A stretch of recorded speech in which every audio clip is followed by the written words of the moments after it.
Democracy को मार्क्सवादियों द्वारा नकारना एक बड़ी फिलॉसफी की नाकामी है। रसेल समझाते हैं, मार्क्स पर मेरी आपत्तियां दो तरह की हैं।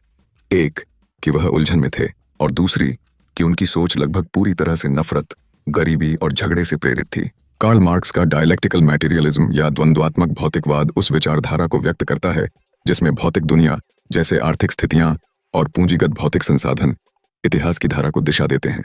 इसे एक ऐसे दृष्टिकोण के रूप में देखा जा सकता है जो व्यक्तियों और उनके विचारों के बजाय सामाजिक संरचनाओं में गतिशीलता या परिवर्तनशीलता का समर्थन करता है।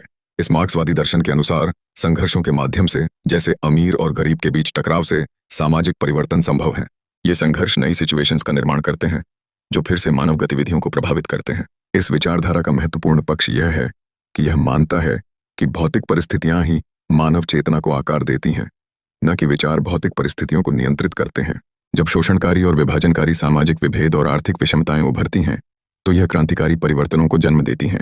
समाज का यह विकास विशेष रूप से वर्ग संघर्ष के माध्यम से होता है, परंतु इस प्रक्रिया की शुरुआत में अक्सर हिंसक क्रांतिकारी गतिविधियां शामिल होती हैं जो मार्क्सवाद द्वारा सर्वहारा वर्ग की तानाशाही के रूप में पहचान जाती हैं। मार्क्सवाद की पॉलिटिकल फिलॉसफी में यहाँ एक मजबूत मसीहा वाली झलक है। जैसा कि पहले के एक पंथ के फाउंडर ने कहा था, जो हमारे साथ नहीं है वह हमारे खिलाफ है। यह साफ तौर पर एक डेमोक्रेटिक सिद्धांत का सिद्धांत नहीं है। डेमोक्रेसी के संदर्भ में कुछ दार्शनिकों ने तर्क दिया है कि यदि समाजवाद में लोकतंत्र का समावेश नहीं होता तो यह केवल शासक वर्ग के शोषण के लिए एक यंत्र बन जाता है, जैसा कि वामपंथ से प्रभावित कुछ राष्ट्रों में कभी कभी व्यापक नरसंहार के रूप में घटित हुआ है। बर्ट्रैंड रसेल जैसे उदारवादी विचारक ने मार्क्सवाद में निहित लोकतांत्रिक सिद्धांत की कमी को मार्क्सवादी दर्शन की आलोचना का प्रमुख आधार बनाया है। उनके अनुसार विचारधारा में जिन्हें रिएक्शनरी कहा जाता है, उन्हें विरोधी समूहों को अक्सर हिंसक तरीके से समाप्त करने का प्रयास किया जाता है। तो क्या द्वंद्वात्मक भौतिकवाद को, डायलेक्टिकल मैटेरियलिज्म को पूरी तरह से मान लेना सही है, जबकि यह संरचनात्मक आर्थिक विश्लेषण के लिए एक महत्वपूर्ण उपकरण है? इससे उत्पन्न होने वाले हिंसक पुनर्संरचना पर विचार करना आवश्यक है। लोकतंत्र, जिसमें हर व्यक्ति की आवाज को सुना जाना चाहिए, हर व्यक्ति की गरिमा का सम्मान किया जाना चाहिए, को लोकतंत्रात्मक विचारधारा के साक्षात्कार में प्रमुखता दी जानी चाहिए।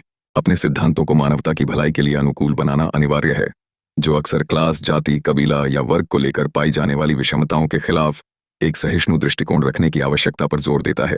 इस प्रकार मार्क्सवादी विचारधारा में मानव चेतना, आर्थिक संरचनाएं और सामाजिक परिवर्तन के बीच के आपसी संबंधों पर ध्यान केंद्रित करना आवश्यक है, परंतु लोकतंत्र को समाहित करते हुए हमें इस प्रक्रिया में स्वतंत्रता, समानता, न्याय जैसे मानव अधिकारों और भाषा, धर्म, जाति, कबीला, खान-पान, वेशभूषा, वैचारिक प्रक्रिया इत्यादि विविधता को भी ध्यान में रखना ही होगा।